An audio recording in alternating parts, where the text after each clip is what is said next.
On December 20th, 2022, around 10:45 p.m., a life-changing event happened to this family. One that will haunt them for a long, long time. They want their story to be heard, so everyone knows how Wexford County Sheriff and Michigan State Police have worked together to destroy a family barely holding on, as it is, after multiple other tragedies in their lives. This is their story. Names have been removed at their request for the time being. They wish everyone to hear their story and for it to gain traction before they come out in public. You will see my interview with them and the video that the wife took on December 20th as it was happening. Viewer discretion is advised. In the description to this video, you will find a GoFundMe link to help with legal fees for this family. And please watch this video all the way through with all ads so that I may be able to donate the proceeds to them. So whenever you're ready. Okay, so I had an accident. August 20th is when the accident happened. I left the house here at about 5, I'd say 5 in the evening. Went for a ride, Michigan. Went for a ride uptown. Grabbed some gas at the gas station, Ellen's Corner. Rode around to a buddy's house. He wasn't home. Rode to another buddy's house. He wasn't home. I was just out for a ride. But then I was riding back up the back trail, coming back to the house. And I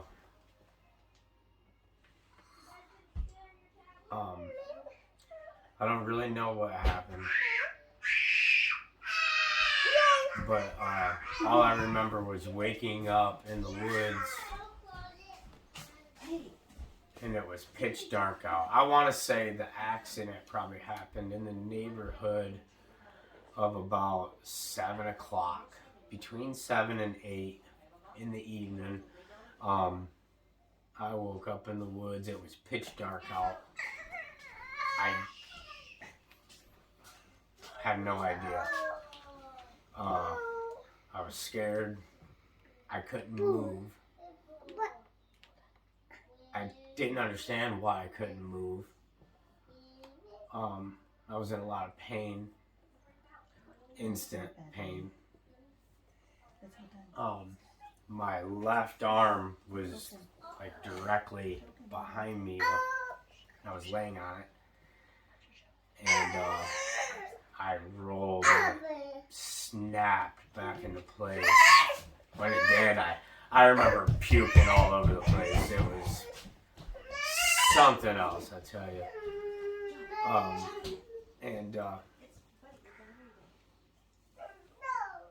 Couldn't move my legs, but I could move my right arm only. My left arm was pretty spent.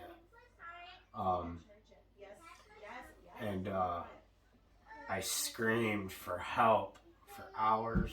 I screamed in pain for hours, pretty much a little bit of both, as loud as I could. I drifted off into a sleep, and what woke me up next was probably one of the most terrifying things I've ever encountered. A coyote had grabbed a hold of my left leg and was trying to tug on it, trying to drag me. I woke up and scared it off, and after that, I wasn't going back to sleep. I was terrified. I didn't stop screaming for help most of the night after that. The coyote stood by, just laid by. It's almost like its instincts knew I was injured, and it just waited.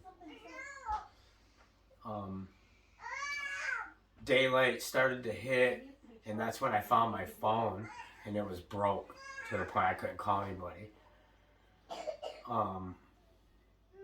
And then when daylight actually set in, I finally heard a truck coming, and I screamed as loud as I could, and I got its attention.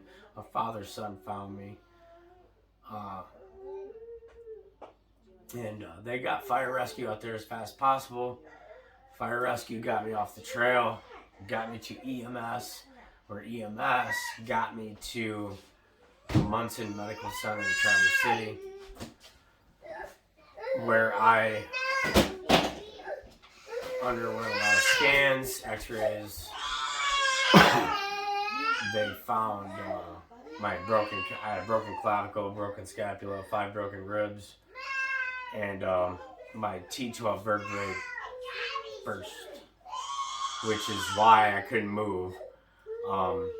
Spinal injury is what they explained, was the spinal injury, the spine will swell up, and an injury like that, and just the nerve damage, the nerves just pretty much died for the moment because the vertebrae burst. And I couldn't move either leg at the moment. My left leg regained its function some weeks later after the accident, where my right leg is still without function. I have to pick it up and move it if I'm sitting, or if I'm walking, I have to walk straight-legged. Otherwise, I'll collapse if I bend my knee and walking. So life pretty much sucks for me. They said I'd be in a wheelchair for a very long time. My stubbornness proved it wrong. I'm a very motivated person, so I was able to be one of the lucky ones to get up and go. So after the accident, I developed PTSD, night terrors. They went on for a couple months, pretty heavy. Waking up in the middle of the night screaming. So you were reliving the accident. Reliving everything.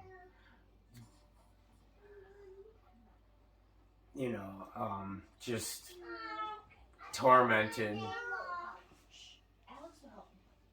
Sometimes wondering if this is real.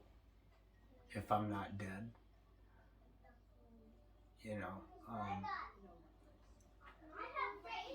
I went through that for a while. If this was real. I don't know. Sometimes I still even have nightmares that I'm still out there laying in the woods. Nobody ever found me.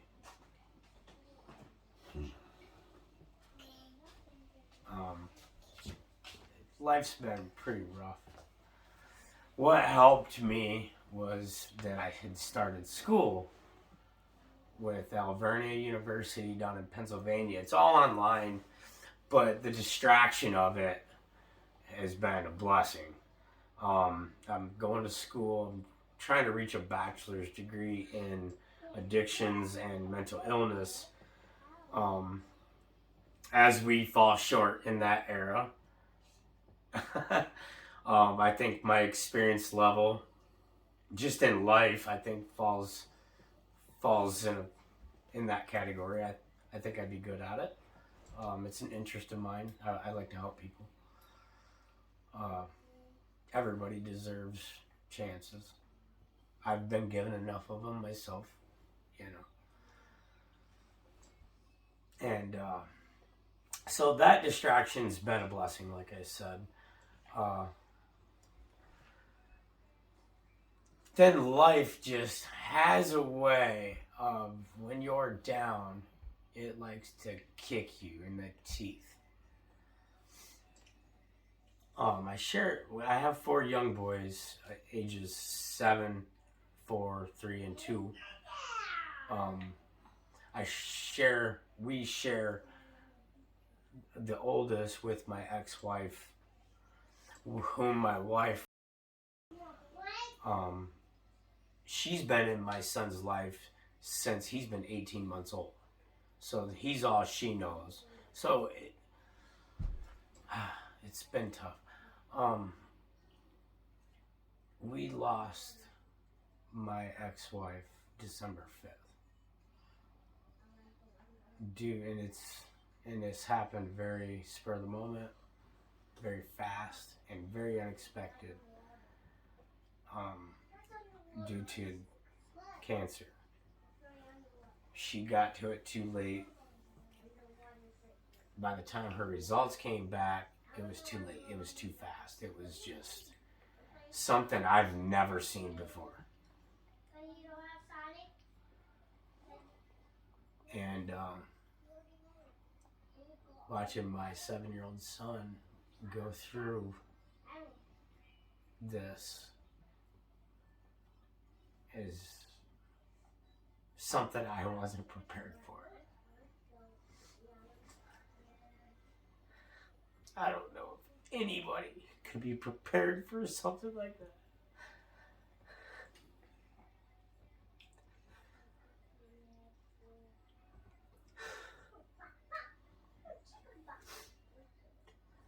So again, I went through a lot more. And that leading up to just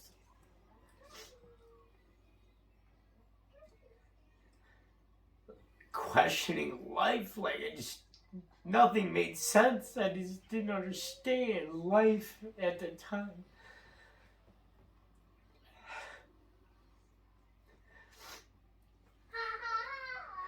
So the night of December 20th, me and my wife are sitting here and we're talking, and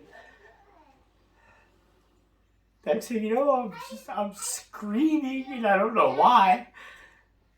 And she's like scared. She doesn't know what to do to help me, so she calls the cops to help. And right, so I called because I was scared. I didn't know what would happen because I knew it wasn't you. And that was the scary part, it not being you. And so I called. I don't know. I grew up that, the cops are the good guys. You get to call them when you need the help. And I've never had so much as a speeding ticket, so I don't really have had any encounters. But so to me, that was the option. We don't have family close by or anybody like that I could give a call to help us, just kind of settle the situation. And so I called thinking that they could help us, get everything calmed down. And so they just made everything so much worse. Can you remember what you said to the dispatcher when you called? Honestly, no. I don't remember the conversation hardly at all. All I remember is sitting there crying. And I haven't listened to it either.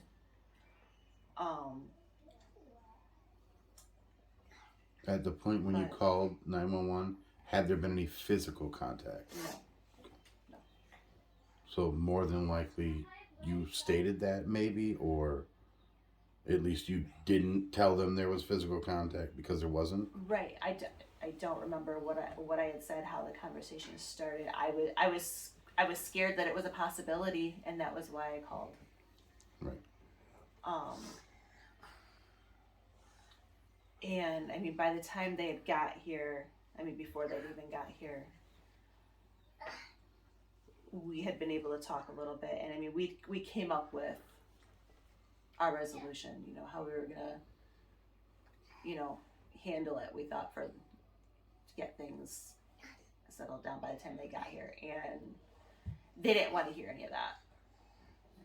They, like you were saying, they came in here with their preconceived notions of everything, and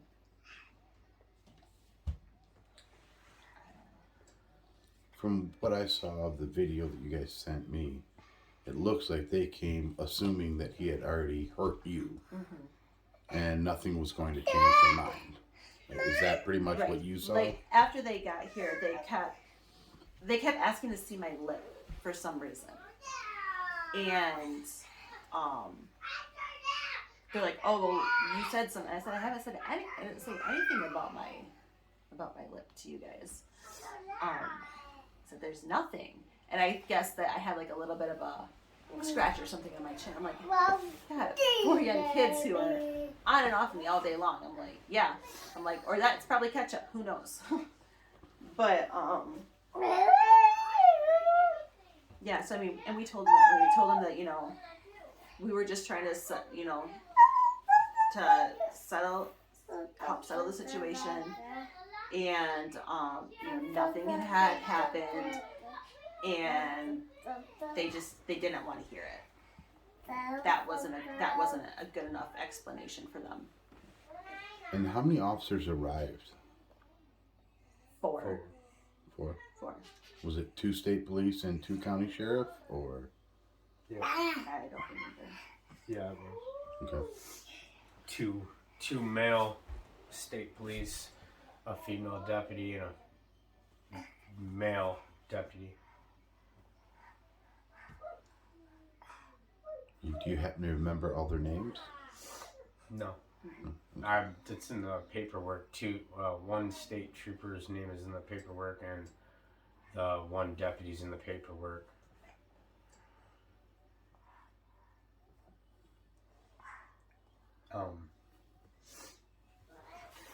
Yeah. So. Yeah. The next thing that happened. I had already seen where they were going with it, and so I had already started making them aware of my injuries because I knew where it was going, and God, man, they didn't listen. They didn't want to hear it. They didn't want to listen. They just kept saying, and it was in one ear, out the other. I was standing at the back door, sliding glass door. I smoke cigarettes. I don't smoke in the house. I'll stand half out the door and smoke a cigarette. And I was just standing at the door, not out the door, but at the door, smoking a cigarette. And the dominant deputy at the scene had asked me to step outside, and I had replied no. Because they had been trying to separate us the entire time, and I had told them politely, no, we can all talk in the same room. We didn't call you out here in a domestic, you know, that wasn't why my wife called you. So anyway, and that's kind of what they do, and I get it. I get why they do their job. In a real domestic dispute, you know, I get that a female would be scared to say something in front of the man that's hitting her. So I get why they would want to separate. I get their tactics, I do. But that wasn't this case. This case wasn't that. You know? This was a mental health case, not a domestic violence case. This was a call for help. But they had already had their minds made up because of they profiled me. Yeah, I was a dummy back in the day. I did some dummy stuff. Nothing real stupid. You know, I've had a couple small resistings on my record, but in the state of Michigan, they habitualize you for that. It's on your record, so they pull up your name, which they did before they even got here, and they seen that. So they were able to use that against me. And with Wexford County holding their standards at a 95% conviction rate, they knew they could do something. And they did. Yeah, because the one officer was out doing the investigation out in the car. The other one was in here trying to intimidate you. They made it very, what do you call that? Obvious what they were doing. It was very obvious that they were doing exactly that. Intimidation, profiling. And so anyway, back to the deputy, he had asked me to step outside. I said no. And that's when they rushed me. And I had grabbed a hold of the door jamb to brace myself. And you could hear me saying, no, no, no, no, no, no. And the way I was saying it was basically like, stop, please stop, you know. And they are using that against me, basically saying that I was resisting. And that's not the case. I can't resist. I'm disabled. Come on. Not to mention, why would you try to tackle me, man? I'm disabled. I mean, I even told you that. Why can't you just come up to me and say, hey, you know, we do need to arrest you. Can you come outside so we don't have to do it in front of your kids? Or do you just want to do it here? Would I have been happy about it? No. Would I have cooperated? Absolutely.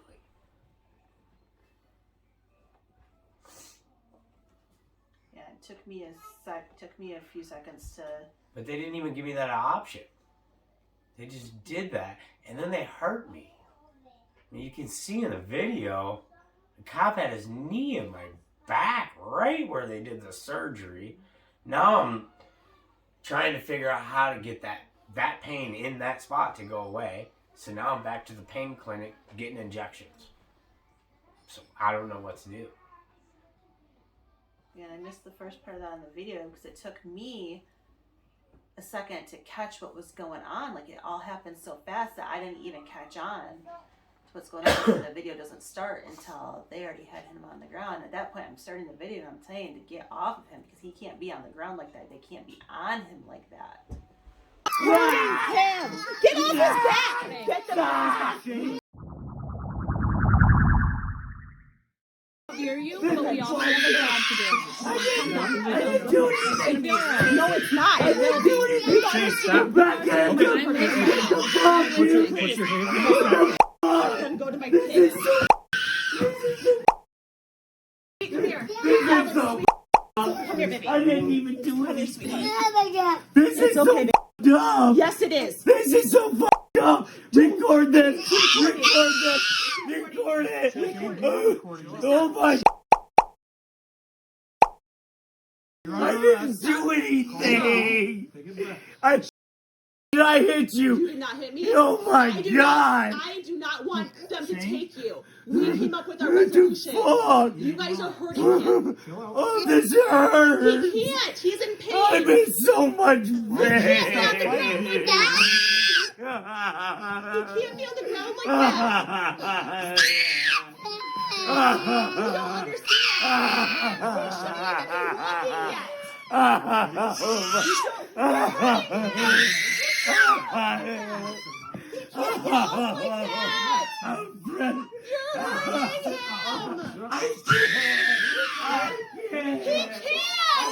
You understand? Fix his phone before you use it. I'm so Baby, baby. Come here. Come here. Come here, baby. Please! I can't do He can't walk! What would you like to do? Oh my God, please listen. Please listen. He doesn't have What's he supposed to do? He doesn't have use of his right leg. It's dead. He had a spinal injury that you guys are making worse. A spinal injury. Please listen. Please listen. He's got a spinal injury that you guys are making worse right now. What is going on? He has no use of his leg. He can't stand. Okay. They're holding him up right now.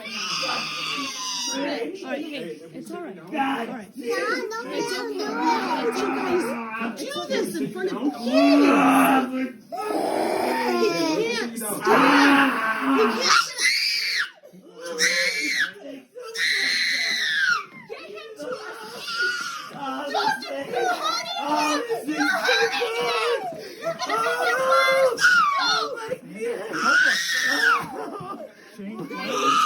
Oh, my leg! Do my leg! My leg! Ah, my leg! Oh, my leg! My leg! It's okay. Honey, you guys stop screaming. You guys stop screaming. Sit down. You stop screaming. I know. Damn it, man! I told you guys always He should be in a back brace right now. He shouldn't even be oh, my walking. leg! Stop resisting. He's not resisting. God. He's in too much pain. He was No. resisting us. No, he wasn't. No! Grabbing onto Dude, the door and pulling away from officers and resisting. There was no No, I- reason to take him. With our resolution Shay, on what your can we own do? before you guys got here. What can we do? What can we do? You make me regret calling you guys ever for anything. Hey, what can we do? You just stop screaming, okay? Look at me. Look at me. Oh, my God! You stop screaming. It's scary right now, baby. This hurts so bad. Okay. Take a deep breath. Okay? Baby. Oh, my Don't watch. God! Don't watch, baby. Okay. Oh, my... God damn it! I don't know what the is going on. No, they probably hurt your spine. He can't bend. He can't twist. He can't lift. I understand. I'm sorry. I'm just trying to get you guys to hear me. That's all. I'm sorry. This is bad. Okay, I feel like you're. Listen. He didn't though. He did not fight. I was standing right here. I have a bad Pulling spine. away and trying to get out the door. I understand. Police. But that's what I don't even Oh, understand. I don't. Okay. You grab me. That's all. I wasn't trying to Okay, but that's resist what like I'm that. trying to understand. No, I wasn't. Is You grabbed the hold of the door, why you're you pulling wouldn't away. even Ah, I told you to When let go. we came dude, I wasn't doing I anything. was scared. You arrested me. I never called. touched her. Okay, well, it's all I right. never We touched came up with our her. resolution before. No, I'm not. He hasn't I never done touched anything. her. There's Okay, nothing listen. on Where's him. your proof? Anything. Listen, Ma'am. She even said I never touched her. you can talk. I understand. Ah, You can talk to the attorney. no way. No how. No. You come to the jail. I never touched you. You did not touch me. No. No way. Come on. You didn't touch Oh, me. I don't want no. you to Let me take a pain pill. This Yes, hurts. yes. No, I need a He pain needs pill. it. Please give me a pain pill. Give me my shit. This hurts so bad. This, no. Ah, do that. You please can't give bring me. these to the jail. They can give him medication at the jail. No. Among many other things for They're nerves. dragging me out. then Please call the record jail. it. Please record this. Oh my God. Can you please tell me why you're Put these here. okay? Okay, somebody please stay and talk with God, I me. can't Is that okay? walk. Oh my God, I'm so. I know, baby. I know. Listen, it's. Based on our It's okay. investigation, you called us saying Yes. that there was a physical assault. I was scared there was going to be yes. Based on what we have, I was so scared of it. So I called to be safe. Is well, why right I now called. we're doing our job, and this is where Okay, it is. This but- is where it stands. Okay, but this isn't your job. I It mean, is. okay. I will Well, be back. okay, yeah. Okay, please. Yes, I'm sorry, Is that going to jail? baby. What are you doing? What are you doing? Oh my God.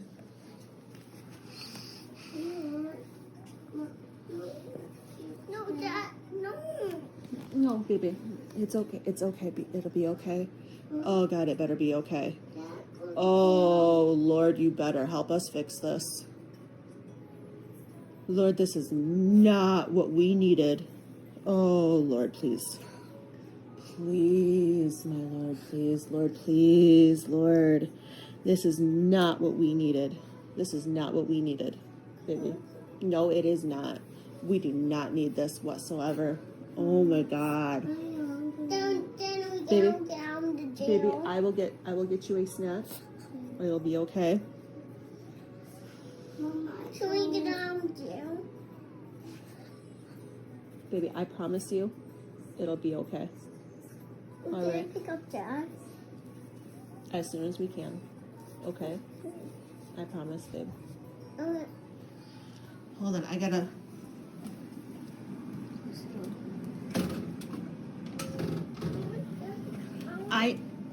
I know, baby, I know. The furnace to kick off. It's gonna do nothing but burning. You're taking off the stud. Honey, look at me, baby. Look at Mama. I promise we'll be okay. And we'll get Dad back home, okay? Okay, baby? Okay. I promise. Okay? Where's Dad? I know, baby. They weren't supposed to take him. Okay. Okay? Okay. It's a mistake, and we will get it fixed. Okay?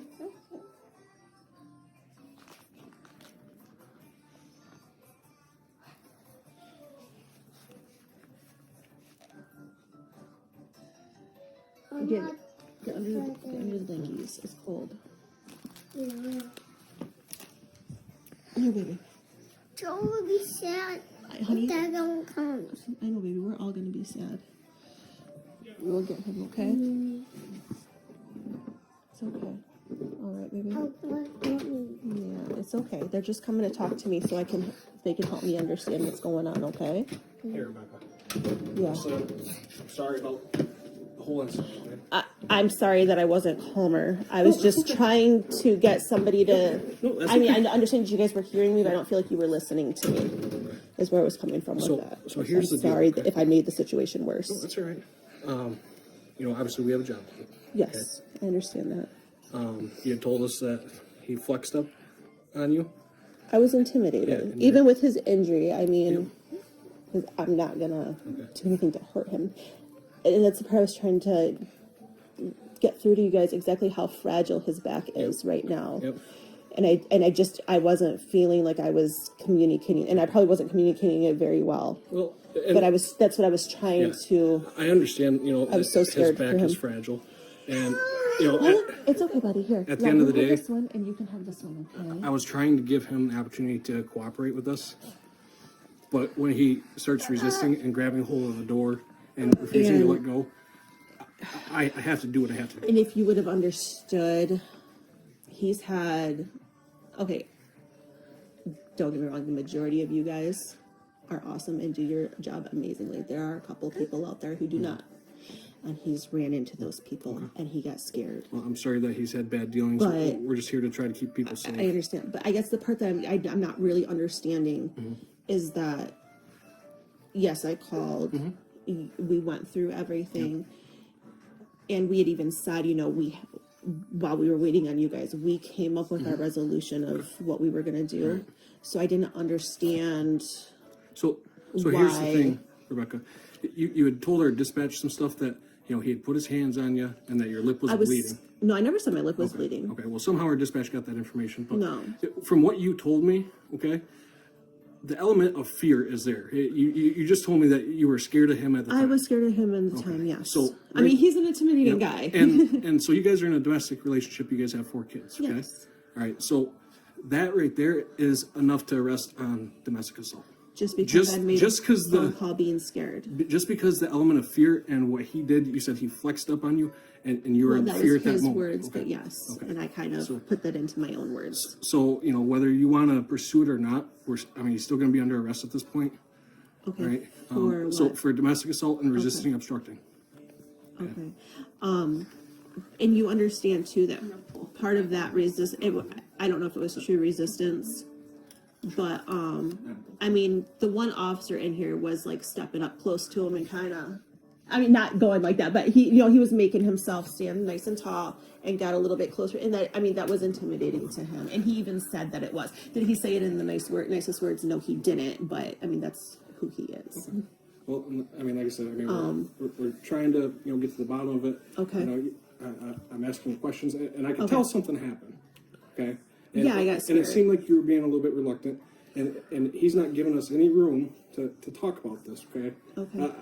I think that maybe there was a little bit of you feeling uncomfortable with him being right there. No, honestly, there wasn't. Okay. Well, I was either way. It's intimidating having strangers in your house with something so personal. Sure. And I mean, and then now, I mean, everything my kids just saw is. And obviously, I asked Shane. I said, "Hey, Shane, will you come outside with me?" I didn't want to do this in front of the kids. I know. I have kids myself. I understand. But I asked him to come outside. if I could tell you the story though of why, I mean, it's not fair and it's not right. But would you like to be contacted by Oasis as well? No. Okay. No. All right. Here's my business card. Okay. Okay. I'm Sergeant Harnish. Crime victims' rights information's on the back. You can read through that. I'm obligated to give that to you. Okay. Okay. So, do you have any questions for us?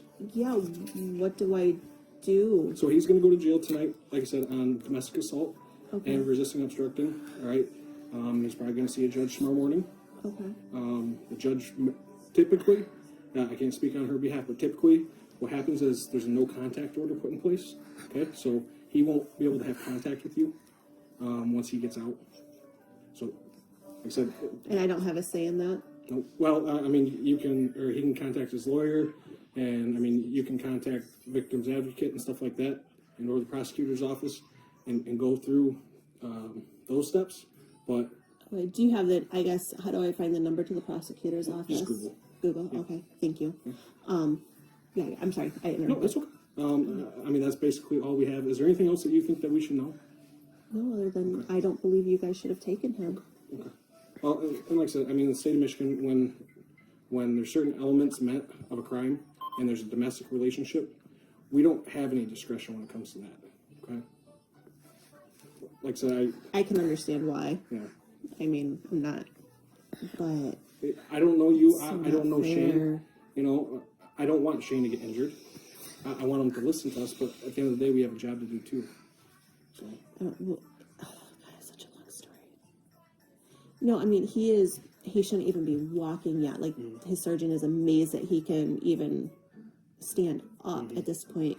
And he doesn't want to be, I mean, he's been on pain meds since the accident at the end of August, and he's been he's been trying to space them out. And so, I mean, some of his agitation tonight, especially with you guys, I mean, maybe probably a little bit with me, but with you guys too, is how much pain he's in because he's trying to cut back on these pain meds.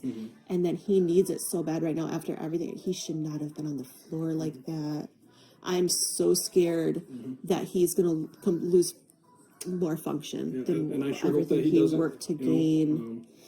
I hope the best for him. Like I said, I mean, we don't like to have to do that to people. That wasn't my thought when I arrived here tonight, that I wanted to do that to Shane. I don't like to have to do that. And I understand. I just, oh my So God, I we gave an regret opportunity making that to phone comply. call so much right now. I've never regretted anything more in my life. Is there anything else we can do for you? I don't think so. But if I need to contact you or if I have any questions, okay. Okay.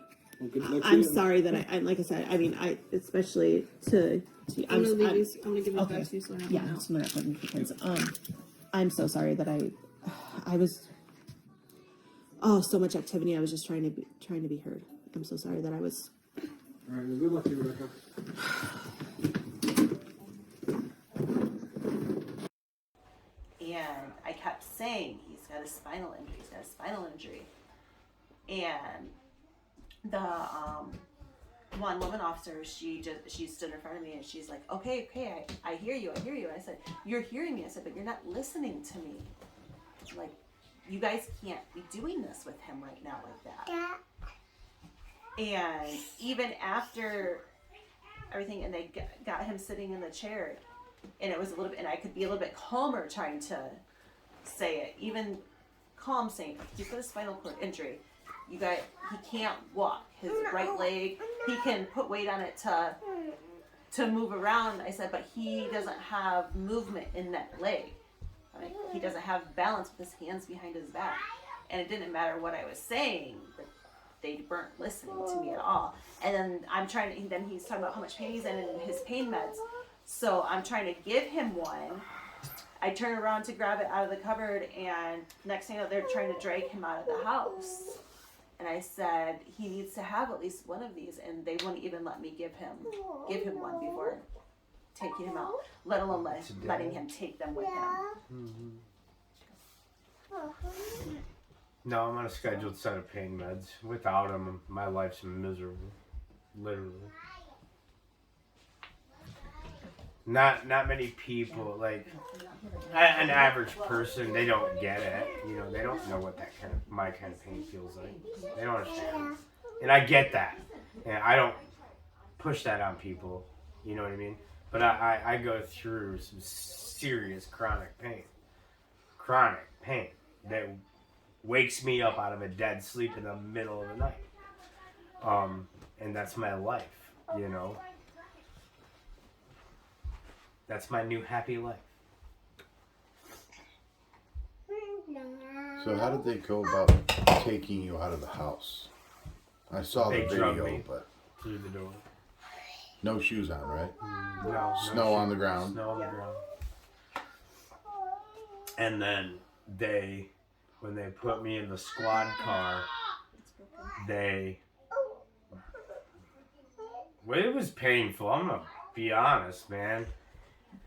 They laid me down and shoved me in. Like they were putting me in the oven. I promise you. And then the one cop helped sit me back up so they could put my seatbelt on me, which made it even worse because then not only was, okay, so with the back pain that I have, the handcuffs alone behind my back was just ungodly painful.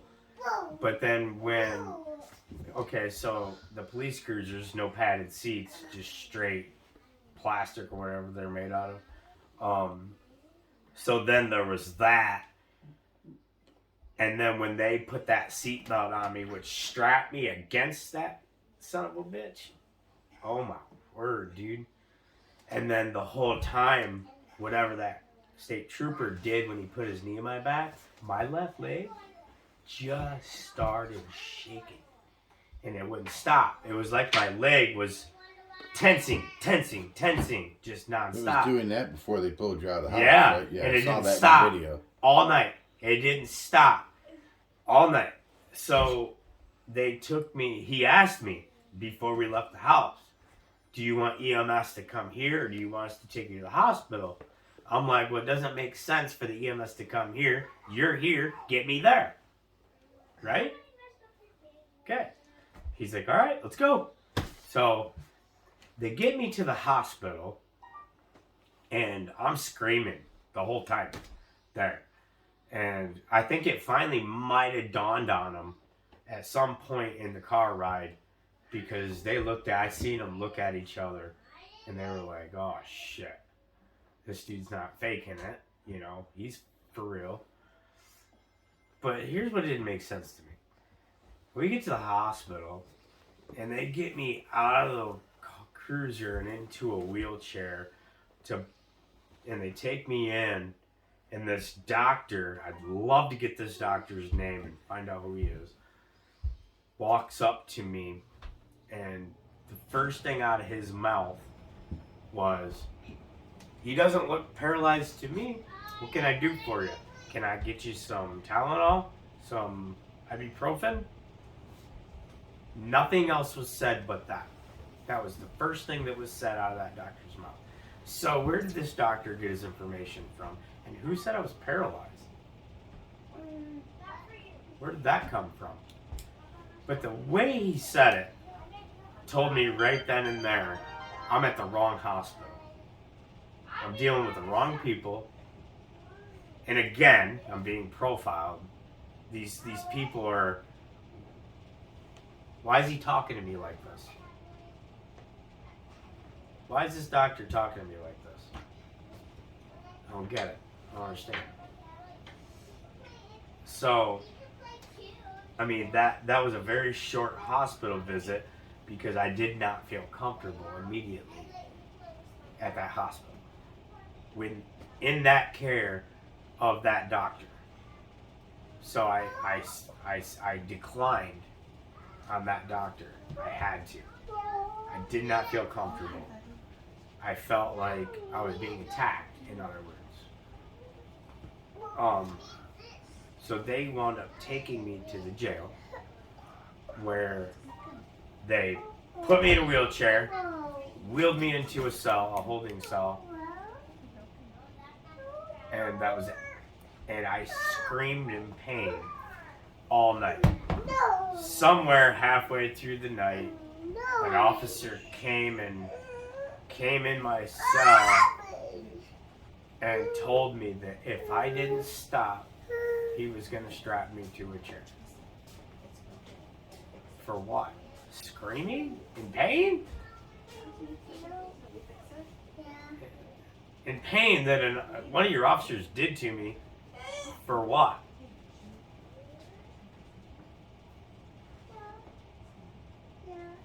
So, I don't know. None of it made any sense to me. But it did, because I knew what county I was in. But I was still like, wow, these people have no morals. None. So,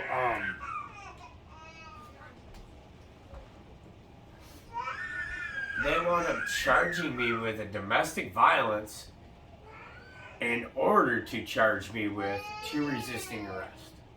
They have to charge you with something.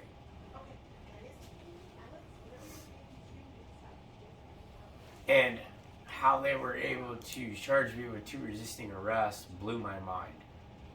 For saying no, no, no, no, no, and grabbing a hold of the door jamb to brace myself for impact.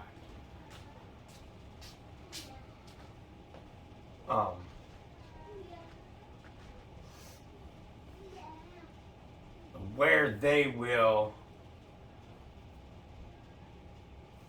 need to present their case because I plan to take it to trial. I mean, I don't And that was felony resisting arrest, right? Yeah, 2nd degree felony resisting arrest. Times 2 officers.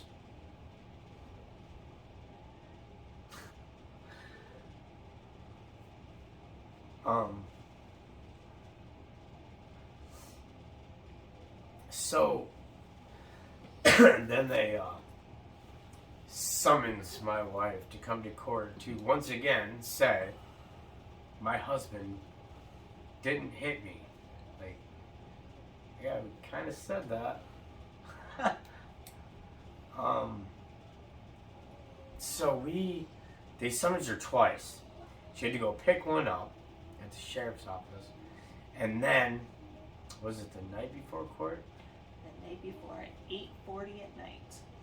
They pound on the door loud, like I search warrant style loud, dude. just gotten the kids in bed. And twice, because I was in their room, had to walk across the house to get to the door. So by the time I got to the door, they were pounding on it again. Just to hand me a little piece of paper. Yeah. So, here's how court went. Okay, backtrack. Also, the day before court, my public defender, what's his name? Robert Hartwell? Or I can't. I'll remember his name in a minute. He's with the Wexford, Misaki Public Defender's Office.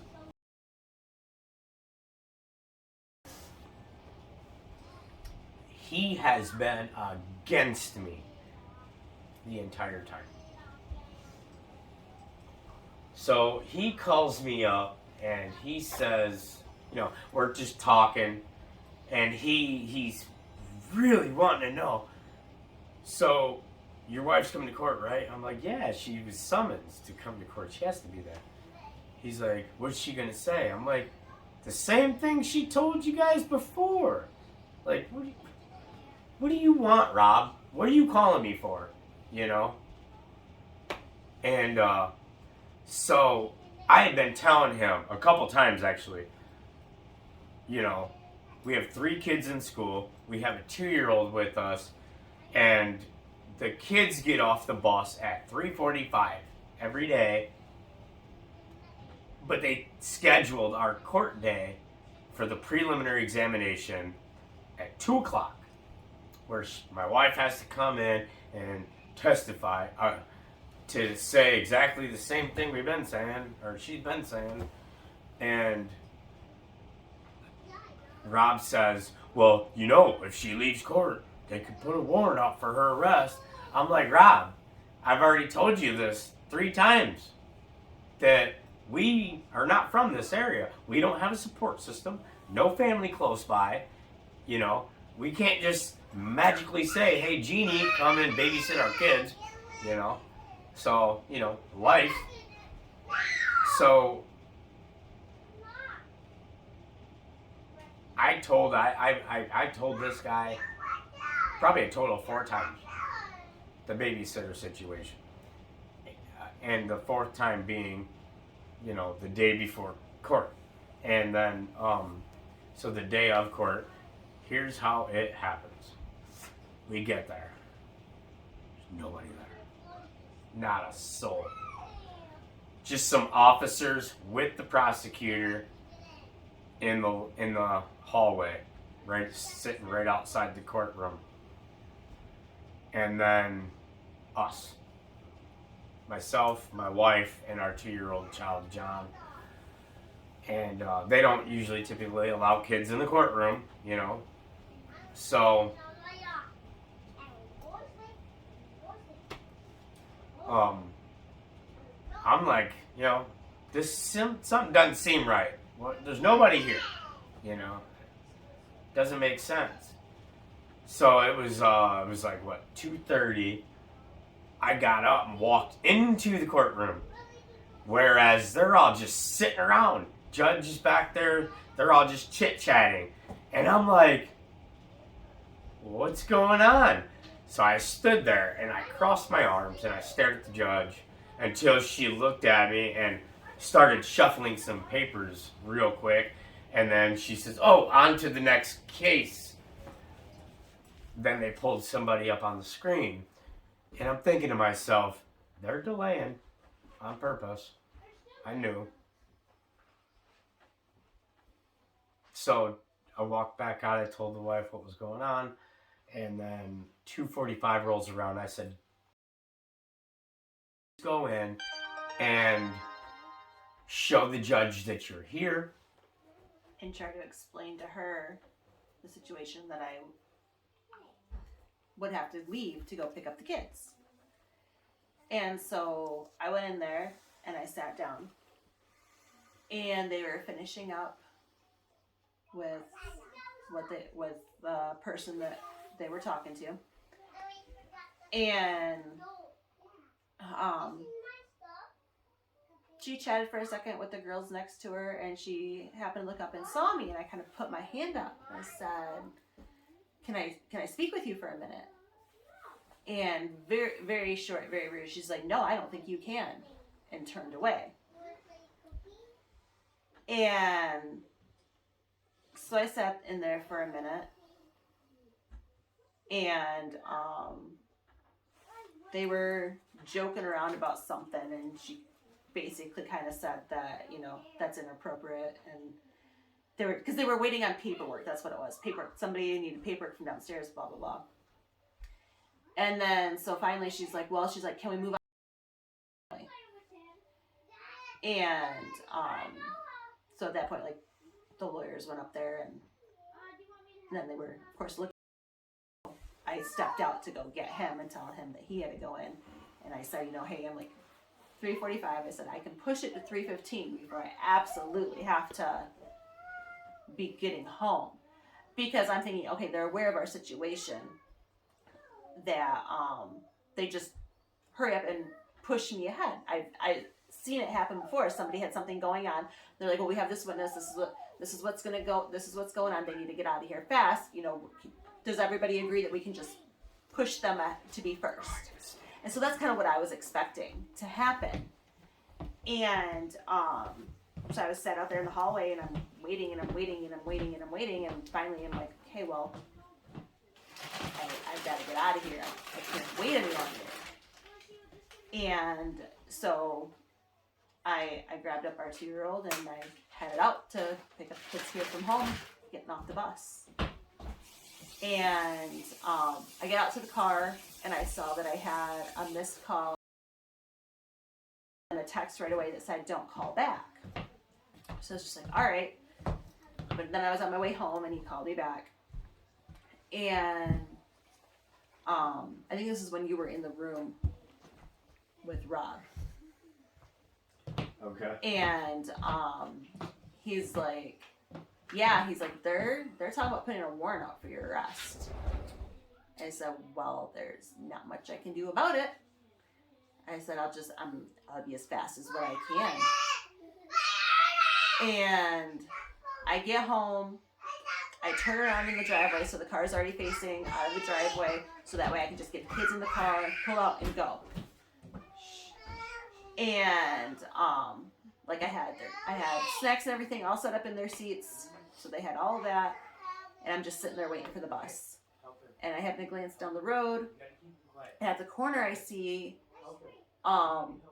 Wexford County car.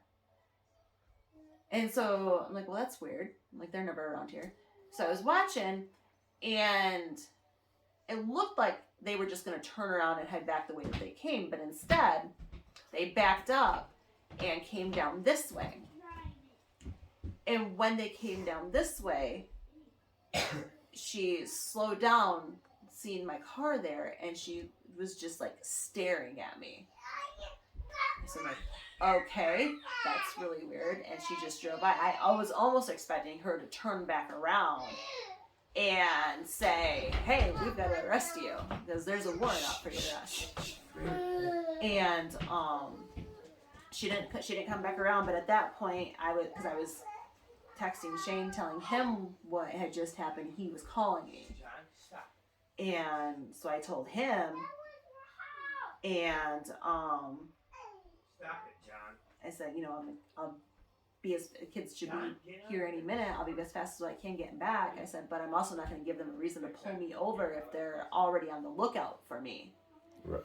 So, I mean, and of course, you know, it's a day that, you know, the one day the bus can't be here early. It's here right on time. So the bus got here, and I got the kids loaded and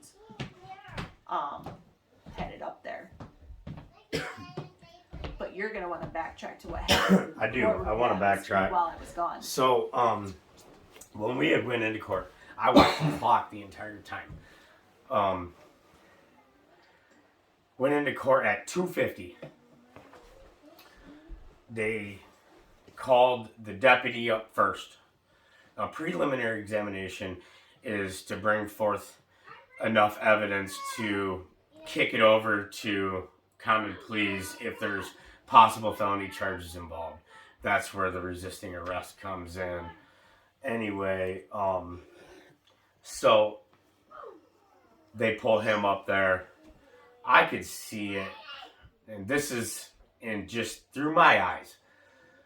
I could see it in his face. I mean, he was just bullshitting the whole time. He didn't hold a very straight face, is what I'm saying. Then I wanted to see the video of his police cam footage, but oh, how convenient that my lawyer would have just that video, but not the other police videos. Only his. Because he was the first arresting officer. Okay, he was the first one to rush me. So they fiddled with this thing on the judge's computer, whereas the judge left. She went back to her room. She left the courtroom and went back to her office while they fiddled with this after the deputy's testimony. And I'm thinking to myself, they're delaying still. They know how to do all this. How convenient that they can't bring it up on the TV either. They know how to do that too. You know, they know how to do all this. They're not stupid. They do this all the time. Okay. By the way, I'm the only one in this court, other than my public defender, the prosecutor, and just cops and the judge. So I have nobody to witness anything that's going on in this courtroom. So they finally got it to work on the judge's computer, where they were like, oh, but it won't work on the monitor. How convenient. And then that's when I was still sitting out at the desk in front of the judge's podium. Anyway, I heard it right away. It caught my attention right away. When the video came up, I could hear the background noise where you could hear me saying, no, no, no, no, no. What is that? And then you heard the officer say, you are under arrest. You are under arrest. But the way it sounded, first of all, he never said that. He never said you are under arrest until you were watching the video. And when you watched my video, the state trooper said it. That's when they said it. They never said it until then. My wife can testify to that. Right, I'd never heard it. That's why it took me so long to figure out what was going on and to get my phone out. But what caught my attention was the way it was said in the video that they were presenting in court. You are under arrest. You are under arrest. It sounded identical. Almost like it was placed in there. But then when the judge came back out and she said, okay, because it won't play on the monitor, everybody, let's gather back here so we can watch the video. But she didn't let me watch it. Hold on. We all gathered back there behind the judge's podium, and she clicked play. But then she, popped up another window on top of the video to where I couldn't see most of it because she fumbled around trying to close the box out to where there was something on there that she didn't want me to see or something. But I never did get to see it, but that didn't even matter to me. I didn't care what it looked like. I was going by what it sounded like. What I heard the second time, I knew wasn't right. They did doctor the video, which is why I need to get the other videos of the other police cams. They would have to be really, really good to doctor them all the exact same. From all the police cams, they would have to be very, very good. So then what happened after that? After we all took our seats, then my lawyer says, I advised it against my client to not testify, but he is choosing to testify today. And I gave my attorney a list of questions to ask me while I was up there, and he didn't. He asked me a couple questions and then said, "Nope, that's all I have, Your Honor." And that was it. I raised my hand to ask the judge to speak, and the judge says, "You may not speak, Mr. Lutz. You will get down and take your seat." And I knew right then and there, in the tone of her voice, I better tread very lightly. I had nobody in the courtroom to back me.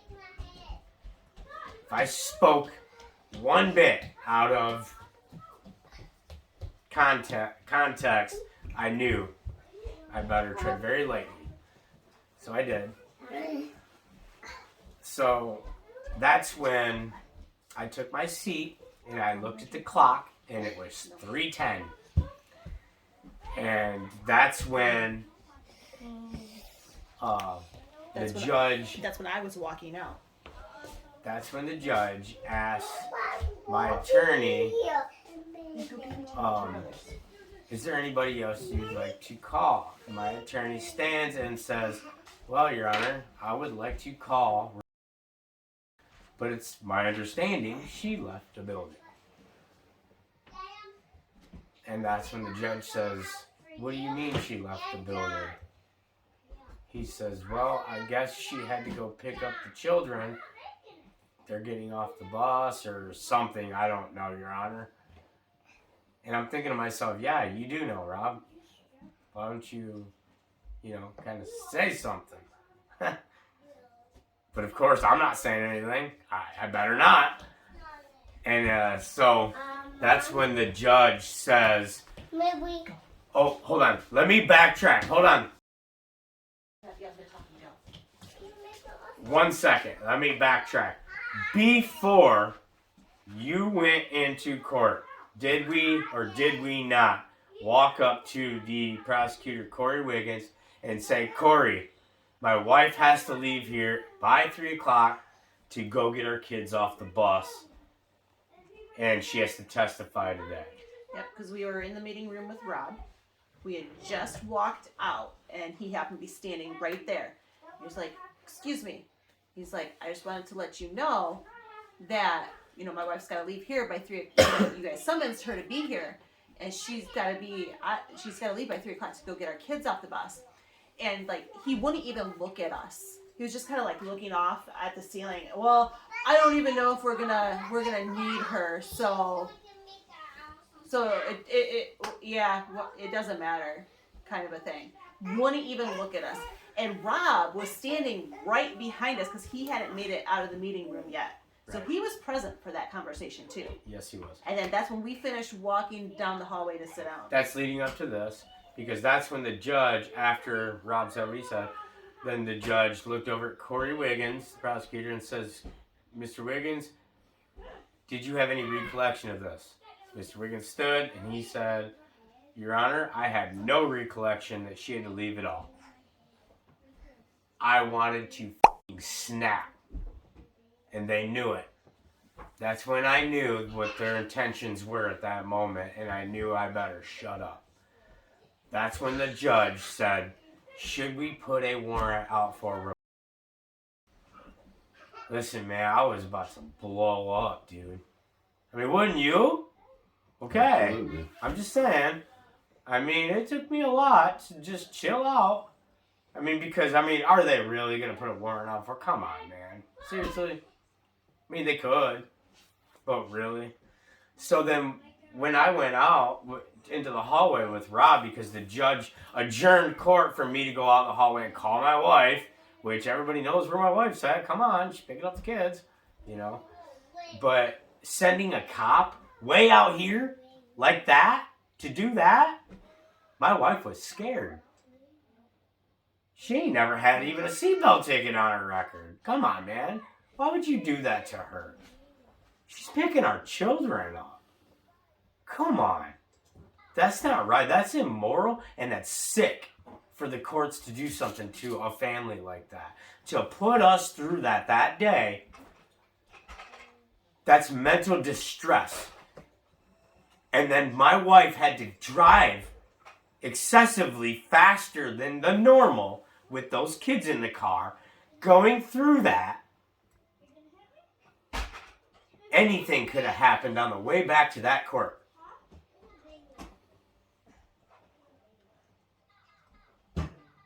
So that put me in a different state of mind. That scared me. That told me that those courts have more power over you than what you think. Because they have the threat of locking you up. They can do anything they want to you. Just like that. How scary is that? Do I want to raise my kids in this county? Absolutely not.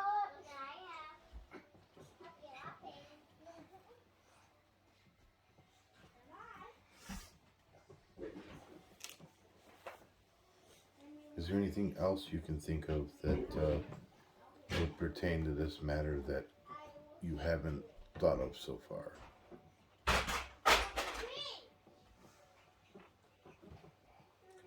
Not yet. That was pretty much the end of everything. And what did you think of their explanation to you after they had already hauled him out to the car? I remember in your video. Right, because I was trying to be calm because I felt like they were just going to leave without giving me any information at all. And I had no idea what I needed to do to get him back home. And so they were walking out. I said, can somebody stay and explain to me what just happened? And like, well, we can come back in. We need to, whatever they had to do first. So they came back in and and I can't remember exactly what they said, but however they explained it still made no sense to me, because I'm sitting here, I'm like, he didn't do anything. He didn't resist. He's incapable of resisting, because they added that, they threw that in there too. That was another thing. And I'm like, well, what do I need to do? What's the process? And basically the best thing he could say is, well, call the prosecutor's office in the morning, and they'll be able to get you information. And that was all they gave me to go off of. So of course, I'd call and don't get to talk to anybody. Everything's messages. So I finally picked different options to finally be able to talk to somebody. And the person that I ended up talking to was from the crime victims part of the office. And she was actually very helpful, because the officers did tell me that night that the judge usually puts a no contact order. And I said, we can't have that. I said, and he's like, well, it's up to her for it to be lifted. So the person I talked to in that office ended up being pretty nice. And she ended up calling me back, and she said, okay, she's like, the only way the judge would even consider lifting the no contact is if you're here. I said, I have no problem getting there. I said, but I've got 3 kids with me that I have nobody who can watch them. And so she ended up actually offering to watch them in the hallway for me, so I could go in and say that, I wanted the order lifted. Oh, that's good. And the judge said, she's like, I typically don't do this, but in this instance I will. And she did. She lifted it so that I could go and pick him up and bring him home. But I don't know, the explanation they gave me that night and just lack of information, no, none of that was. Just felt like they were blowing you off. Yeah, didn't you? yeah, exactly, blowing me off. Trying to get out of here as fast as they could, because they didn't want to talk to me anymore. And did you have something else you thought of? Yeah, I remember the judge saying something at the end. When she was at the end of that court proceeding that day, when she threw the charges over the common pleas, she says it like this. I wanted to laugh. She says, Mr. I see it fit to let you stand trial in common pleas to see these charges through because it did look like you resisted arrest.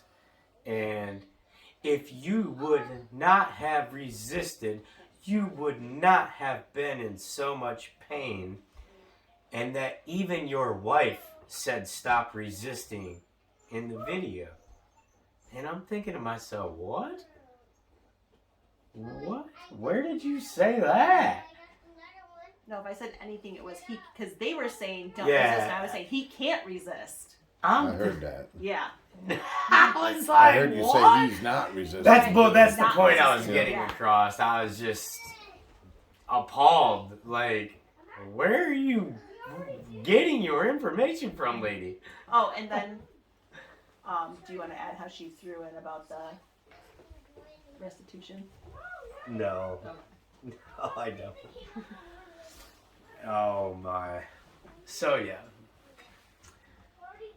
Okay, so what I'll do is I'll edit this, and somewhere in the middle I'll clip in your video so that it'll give the people the context so they understand what's really going on here. And before I make it public, I'll send it to you to make sure you guys are okay with it. Is there a way to blur out the kids' faces? Sure. Honestly, it doesn't matter. I don't want the kids' faces in any of it. Oh yeah. Yeah, no. Yeah, I can do that. Yep. I agree with that. Shut this off.